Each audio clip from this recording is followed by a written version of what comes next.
Welcome to this evening's feature of the State of the World. I'm Jacob McElroy, and here are the latest headlines. In Turkmenistan. So joining us today are the Chairman of Energy and Industry, the Chairman of Economy and Finance, and the Chairman of Oil and Gas of Turkmenistan. And we'll be asking them a couple of questions just to get their insight on the region, as TalkAsia has been doing throughout the day, while providing you premium coverage of the developing situations in Central Asia. So let's start off with the Chairman of Energy and Industry. Yes. What is on the horizon for Turkmenistan with regards to energy and industry?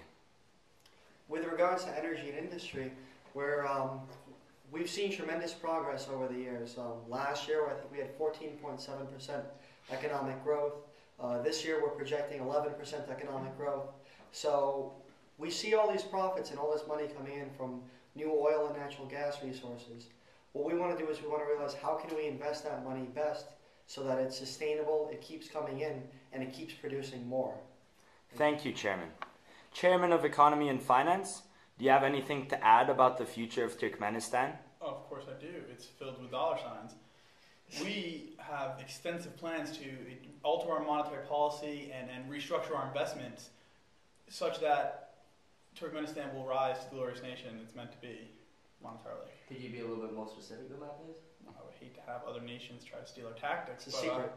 Slightly more specifically, we've conducted extensive financial research into what sectors of our economy are lacking and what sectors are thriving.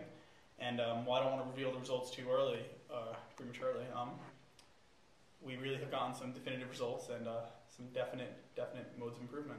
Thank you, Chairman. Chairman of Oil and Gas. So one of the words that was used by the Chairman of Economy and Finance was a glorious nation that we must become.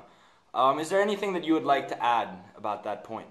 Well, I certainly think that it's our destiny to become this glorious nation, and we're doing that through a lot of the measures that my previous two chairman colleagues have already talked about.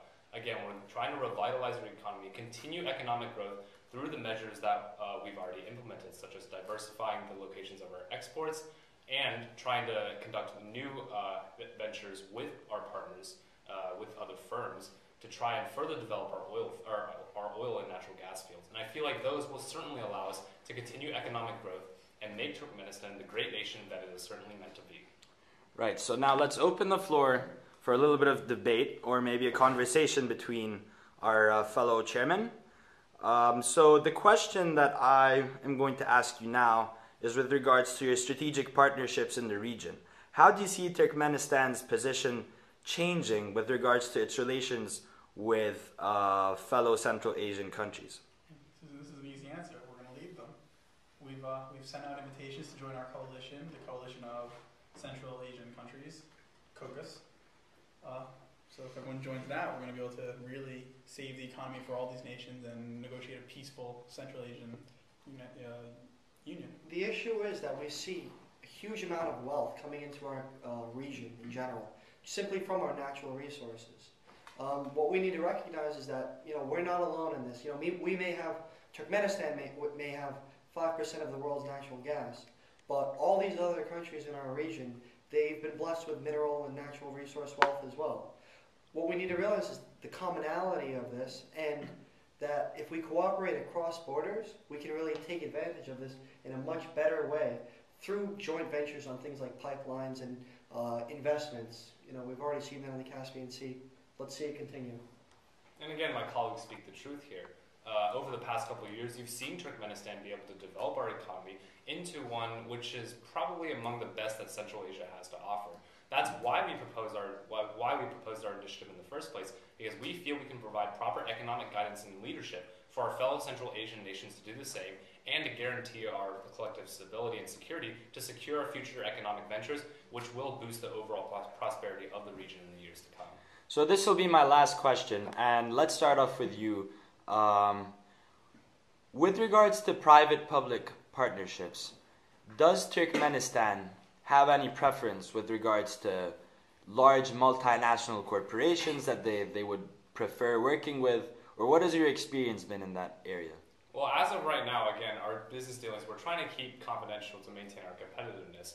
But overall, our main focus is primarily on making sure that our ventures are profitable and that they will go towards helping our citizens have a higher standard of living in the future in order to promote future economic growth through investment from our own citizens and to promote future stability by making sure that our citizens have no reason to complain against our leadership, which obviously we're showing cares about our citizens because we're trying to raise the economic standard of living for everyone in our nation. There's really only one answer that needs to be given for this question. And while I fully agree with everything he said, because they all will follow from this one answer, my response to that question is the free market will prevail. Our investments based on the free market will prevail. Capitalism works. I am reforming the government.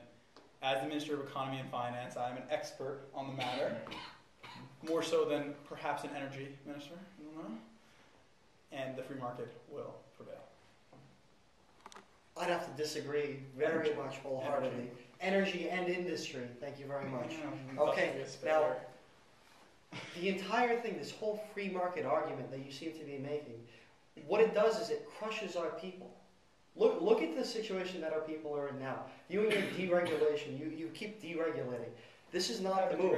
What we need is strong government leadership. We need the government to take the lead.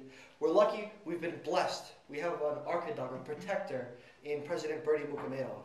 And using his vast stores of knowledge and guidance, alongside strong leadership from the government, with government companies who are there for, their number one priority is the government, we can take advantage of anything. I'm Jacob McElroy, and this is TalkAsia.